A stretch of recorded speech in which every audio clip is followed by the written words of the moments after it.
सोमनाथ ज्योतिर्लिंग जो 12 ज्योतिर्लिंगों में से सर्वप्रथम ज्योतिर्लिंग है। ये ज्योतिर्लिंग समुद्र के एकदम किनारे बसा है।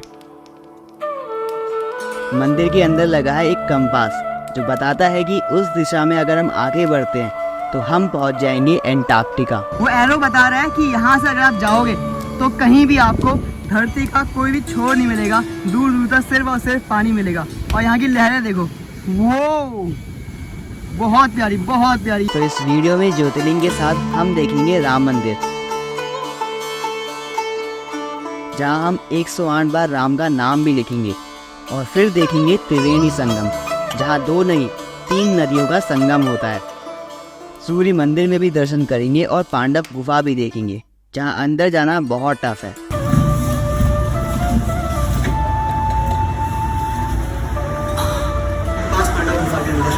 बालका तीर्थ में भगवान कृष्णा के दर्शन करेंगे, जहाँ उनकी मृत्यु हुई थी। और बाण गंगा किनारे सनसेट का आनंद भी लेंगे।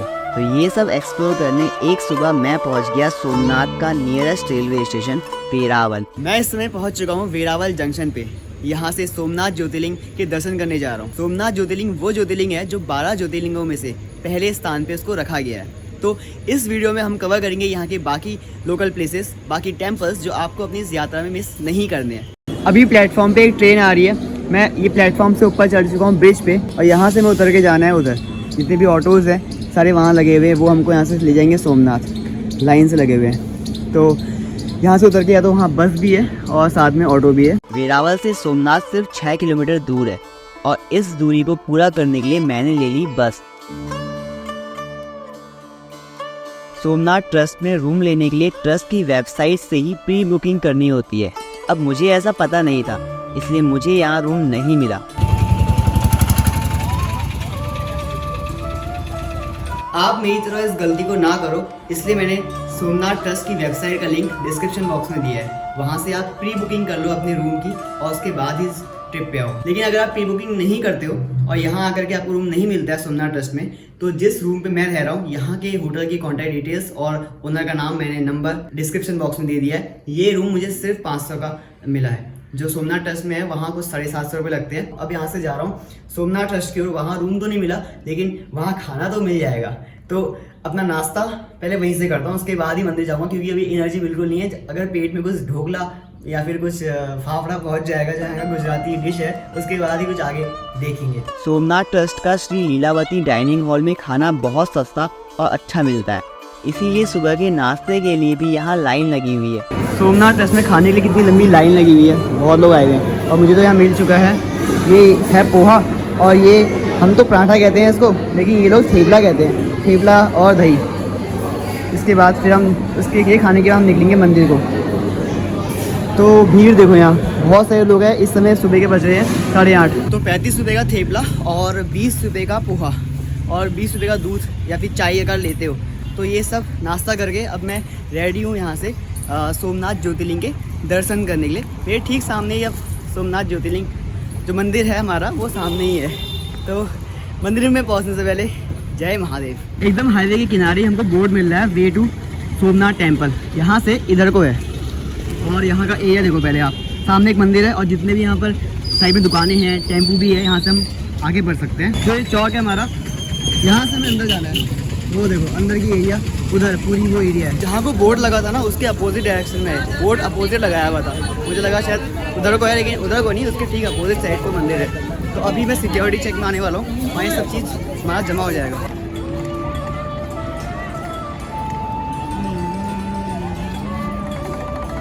तो मैं पहुंच चुका हूँ सोमनाथ ज्योतिर्लिंग में। ये वो ज्योतिर्लिंग है जिसको महमूद गजनी ने 17 बार लूटा था। जो पीछे का एरिया आपको दिख रहा है, वहाँ पर सारा फ़ोन, कैमरा और जो जूते सब जमा हो जाते हैं। अंदर कुछ भी नहीं जाता है। मैं अंदर को जा रहा हूँ, जितना भी कुछ अंदर है वो आपको बाहर आकर के मैं बताऊँगा कि कैसा कैसा है। और एक ब्रेक के बाद मिलते हैं, क्योंकि ये सब चीज़ यहीं जमा होने वाला है। और पीछे का एरिया देखो आप। अगर आपको यहाँ फ़ोटोग्राफी करनी है तो कैमरे वाली भी है, इनसे आप कुछ अमाउंट दे करके अच्छी सी फ़ोटोज़ खिंचवा सकते हो। सोमनाथ ज्योतिर्लिंग बिल्कुल वैसा ही स्पेशियस है जैसा हमारा महाकालेश्वर है। बहुत चलना पड़ता है वहाँ भी, यहाँ भी सेम ऐसे ही है। जब हम जूता चप्पल जमा करते हैं उसके बाद अंदर बहुत चलना है, लेकिन जब हम अंदर पहुँचते हैं मंदिर के अंदर, वो जगह काफ़ी स्पेशियस है। इतने लोग अंदर खड़े थे वहाँ, बहुत ज़्यादा लोग। जो मंदिर है उसमें बहुत सारी आकृतियाँ बनी हुई है, महादेव की आकृति बनी हुई है, बहुत सारी कृष्णा भगवान की आकृतियाँ बनी हुई है, माँ पार्वती की आकृतियाँ, तो पूरा मंदिर आकृतियों से सजा हुआ है। सोमनाथ में दर्शन करने के बाद यहीं पर आपको रुकना नहीं है, थोड़ा ही बगल में आपका है ओल्ड सोमनाथ टेम्पल, वहाँ भी आपको जरूर जाना है। वहाँ कैमरा और फ़ोन सब कुछ अलाउ है, सिर्फ जो पीछे आपको ज्योतिर्लिंग दिख रहा है सोमनाथ ज्योतिर्लिंग, यही कैमरा और फ़ोन अलाउड नहीं होता है, बाकी और सोमनाथ टेम्पल में ये अलाउ है। अंदर जाने से पहले जेब सब चेक होती है कि अगर आप कहीं गलती से कैमरा ले जा तो नहीं रहे हो, लेकिन मैंने यहाँ डिपॉजिट नहीं किया, मैं यहाँ से गया अपने रूम पे, बैग अपना शूज सब कुछ मैं रूम पे छोड़ के आया, क्योंकि इतने काउंटर है, कंफ्यूजन होता है कि हमें किस काउंटर पे जाना है अपना ये सब लेने के लिए, तो मैं सारा कुछ रूम पे छोड़ के आया था। और सोमनाथ ज्योतिर्लिंग में एक ग्लोब है जिसमें एक तीर लगा हुआ है जो बता रहा है, ये ठीक उस साइड को है, वो बता रहा है कि यहाँ से उस एरो की डायरेक्शन में अगर आप जाओगे दूर दूर तक, साउथ पोल तक, कहीं भी कोई भी आइलैंड नहीं है, कहीं भी कोई भी जमीन का टुकड़ा नहीं है। ये बहुत पहले डिस्कवर किया गया था, लेकिन आज की टेक्नोलॉजी जब हम गूगल अर्थ में देखते हैं, हम उसको देखते हैं कि हाँ ये सच में है। अगर हम वहाँ इस एरो से आगे मूव करते हैं तो कहीं भी साउथ पोल तक कुछ भी ज़मीन नहीं आएगी, आएगा तो सिर्फ और सिर्फ एंटार्क्टिका आएगा। जो बातें बहुत पहले प्रूव हो गई थी वो बातें यहाँ पर हमें दिख रही है, और टेक्नोलॉजी में हम उसको जब देखते हैं तो वो वेरीफाई होती है। लेकिन अभी मेरे सामने देखो, जो इस साइड का नज़ारा है वो पूरा का पूरा ओशियन का है, विशाल समुद्र जो मैं पिछले कुछ दिन से देख रहा हूँ। द्वारकाधीश में देखा, फिर नागेश्वर के टाइम पे भी देखा, भेट द्वारका टाइम पे, लेकिन यहाँ की जो लहरें हैं बाय गॉड ये गजब है।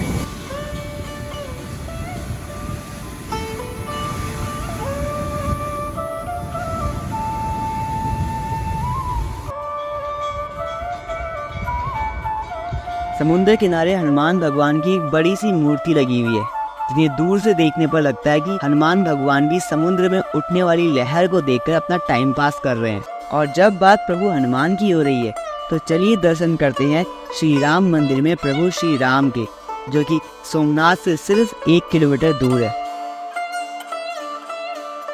तो श्री राम मंदिर में आओ और राम राम ना लिखो, ऐसा कैसे हो सकता है। यहाँ पर एक पुस्तिका है, ये बुक है जहाँ पर हर किसी ने श्री राम राम राम लिखा है और अपना साइन किया हुआ है, तो मैं भी इस पेन से लिखने वाला हूँ श्री राम का नाम लिखने वाला हूँ। यहाँ इस तरह की बहुत सारी बुक्स है जिस पर यहाँ आने वाला हर श्रद्धालु 108 बार प्रभु का नाम लिखता है। मैंने ये पूरी 2 लाइन भरी है और एक लाइन में पूरे 54 बार श्री राम लिखा है, मतलब 2 बार लिखने पर 108 बार प्रभु का 108 बार प्रभु श्री राम का जाप हो गया।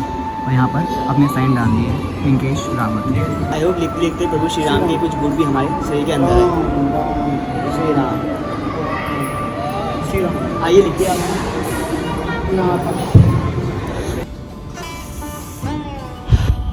राम मंदिर के पीछे भी बहुत बड़ा वही विशाल समुद्र है, इसकी वहाँ से यहाँ तक की आवाज़ आ रही है। और जो पत्थर है, टाइल है नीचे पूरी, पाँव बहुत जल रहा है। मैं उस समय से बिना चप्पल के चल रहा हूँ, वहाँ भी बिना चप्पल के चला था उस सोमनाथ मंदिर में, तो पाँव में छाला निकल के आ गया है क्योंकि यहाँ बहुत गर्मी हो रही है। और देखो कितनी तेज़ धूप लग रही है, यहाँ पर पाँव में छाला लग गया है, जिस वजह से अब प्रॉपर चल भी नहीं पा रहा हूँ बिना चप्पल के, तो चप्पल पहननी पड़ेगी। अब यहाँ से निकलता हूँ चप्पल पहन करके, आगे हम जा रहे हैं त्रिवेणी संगम की ओर को। पाँव लड़खड़ा रहे हैं मेरे, लिटरली इतना बड़ा छाला लग गया दोनों पाँव में, वो भी।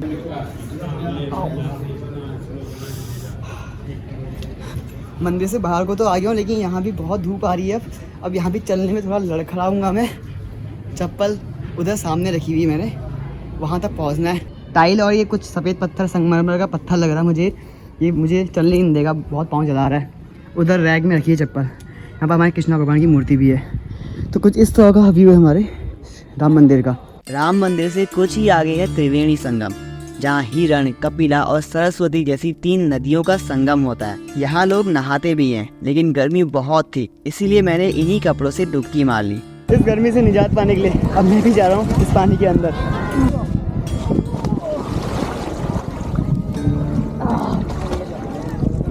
ले दे के लास्ट में मैंने डुबकी मारी थी।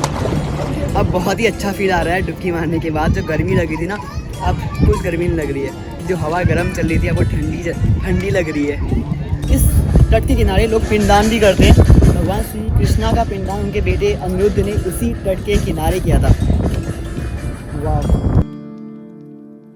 तो ये इस नदी के एकदम किनारे यहाँ पर चेंजिंग रूम्स बने हुए हैं। कुछ अभी लड़के अंदर जाके चेंज कर रहे हैं, लेकिन हमने ऐसी डुबकी मार के नहा लिया था। और अब त्रिवेणी संगम से आगे को बढ़ रहा हूँ, कुछ और चीज़ देखने सूर्य मंदिर की ओर जा रहा हूँ मैं। सूर्य मंदिर के इस रास्ते पे बहुत सारी दुकानें हैं जहाँ से आप कुछ शॉपिंग कर सकते हो अपने लिए। लेकिन मुझे यहाँ पर ना एक खुशबू आ रही है, ऊपर शायद मंदिर में कुछ हवन हो रहा है या कुछ प्रसाद बन रहा है, उसकी खुशबू मेरे नाक तक पहुँच चुकी है। तो देखते हैं सूर्य मंदिर में क्या हो रहा है इस समय पे।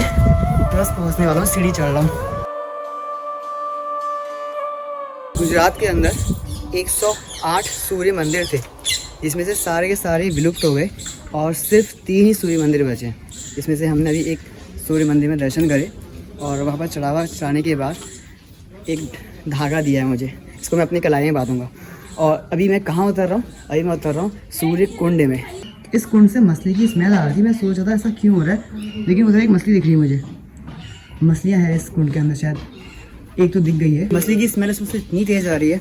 और ये चीज़ मैंने नोटिस करी है, जब मैं सोमनाथ आ रहा था रास्ते में भी वेरावल से, तो इतनी मछली की स्मेल आ रही थी। बहुत मछलियों का यहाँ बिजनेस होता है, तो मछलियाँ होती है, इस वजह से स्मेल ऐसी आ रही है। जो लिखा है ना, वो गुजराती में लिखा है हिंगराज मंदिर, ऐसा कुछ है शायद। अगर मैं गलत पढ़ रहा हूँ तो कमेंट करके मुझे करेक्ट कर देना, किसने बताया कि हिंगराज का मंदिर है करके। और उधर जो आपको दिख रहा है वो है पांडव गुफा, वहाँ से अंदर को जा रही है, तो वहाँ जाते हैं और देखते हैं उधर कि वो खुशबू उधर से तो यहाँ आ रही थी, क्योंकि यहाँ ऐसा कुछ पक तो नहीं रहा है जिससे कि वो खुशबू मुझे फील हो रही थी। वहाँ जाके देखते हैं। इस गुफा के बाहर इतनी लंबी लाइन देखकर मैं अंदर जाने के लिए बहुत एक्साइटेड था, लेकिन मुझे कोई आइडिया नहीं था कि अंदर जाने के लिए इतनी मेहनत करनी पड़ेगी।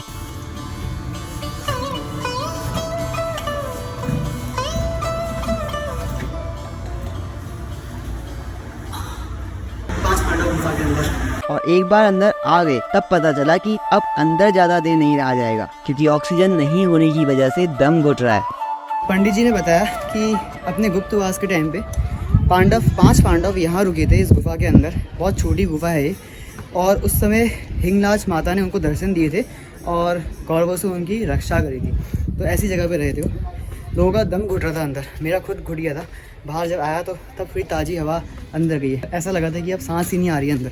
बहुत लोगों के साथ सेम प्रॉब्लम हो रही थी। ये जो आप बड़ी सी शिवलिंग देख रहे हो, ये है बालका तीर्थ। ये सोमनाथ में नहीं, वेरावल में है, बस रेलवे स्टेशन से कुछ ही दूर। यहाँ प्रभु श्री कृष्णा को बाण लगा था। जरा नाम के एक शिकारी था, जो उसने कृष्णा भगवान को हिरण समझा था, सोने का हिरण, और वो तीर चला देता है और तीर जाके लगता है सीधा भगवान कृष्ण के बाएं पाँव। तो जो अंदर भगवान की मूर्ति है, उसमें भगवान अपना बाएं पाँव दाएं पाँव के ऊपर रख करके बैठे हैं और आगे से जरा नाम का शिकारी माफ़ी मांग रहा है। तो कृष्ण भगवान कहते हैं कि इसमें तुम्हारी कोई गलती नहीं है, जो हुआ मेरी इच्छा से हुआ है, और उसको माफ़ कर देते हैं। और इसी के सामने एक कुंड भी है। वहाँ पर सिर्फ कुंड ही नहीं है, कुंड के साथ साथ महादेव का मंदिर भी है। और इस समय मैं पहुँच चुका हूँ बाण गंगा पे। तो ये आज का लास्ट पॉइंट है जो यहाँ मैं कवर कर रहा हूँ, और इसी के साथ ये पूरी एरिया कवर हो जाएगी। मेरे ठीक पीछे आप इस समय देख रहे हो बाण गंगा। यहाँ पर एक शिवलिंग है, जो खुद ही शिवलिंग इस सागर से निकली थी। उसमें लोग जल चढ़ा रहे हैं, पूजा कर रहे हैं। इस समय पे समुद्र में लो टाइड है। लो टाइड में ऐसा होता है कि पानी किनारे भी नहीं होता है, वो समुद्र की ओर को ज़्यादा होता है। और हाई टाइड तब होती है जब पानी घाट के किनारे तक जाता है। तो जब हाई टाइड होती है, ये शिवलिंग पूरी छुप जाती है, और लो टाइड है इस समय, तभी वो शिवलिंग हमको दिख पा रही है। अभी बाण गंगा के किनारे शिवलिंग की पूजा करने के लिए कुछ और लोग भी आ गए हैं, और 2 शिवलिंग है, एक वहाँ पे है और एक यहाँ पे है। वो उधर पूजा करने के बाद इधर भी आएंगे। और जो लहरें आ रही ना, ठीक उससे उधर आप देखोगे तो आपको दिख रहा है सोमनाथ मंदिर, जिसका रास्ता यहीं से निकलेगा। ऐसे जा करके ऑटो इन जाते हैं उस साइड को, पैदल रास्ता है वो, वहाँ पहुँच जाएगा। कुछ 3 से 4 किलोमीटर है, तो मैं इसी रास्ते से जाने वाला हूँ वहाँ मंदिर तक। मेरे ठीक पीछे आपको सोमनाथ ज्योतिर्लिंग दिखाई दे रहा होगा। अब यहाँ एक्सप्लोर करने के लिए आपके पास एक दिन सफिशिएंट है। मैंने भी ये पूरी लोकेशंस जितनी आपने देखी एक दिन में एक्सप्लोर करी है। यहाँ की आरती की बात करें, जो टाइमिंग है वो सुबह 6 बजे से स्टार्ट होता है, और सुबह अगर आप जल्दी दर्शन करोगे तो उसमें भीड़ नहीं होती है, बहुत कम होती है। उसके बाद 12 बजे आरती होती है, तो उस आरती को भी आप देख सकते हो, एंजॉय कर सकते हो। फिर शाम को 7 बजे शयन आरती होती है, और फिर 8 साढ़े 8 बजे के आसपास कपाट बंद हो जाते हैं। अगर आप दर्शन करने के बाद यहाँ से अहमदाबाद जा रहे हो या द्वारका जा रहे हो, तो आप बस सर्विस ले सकते हो।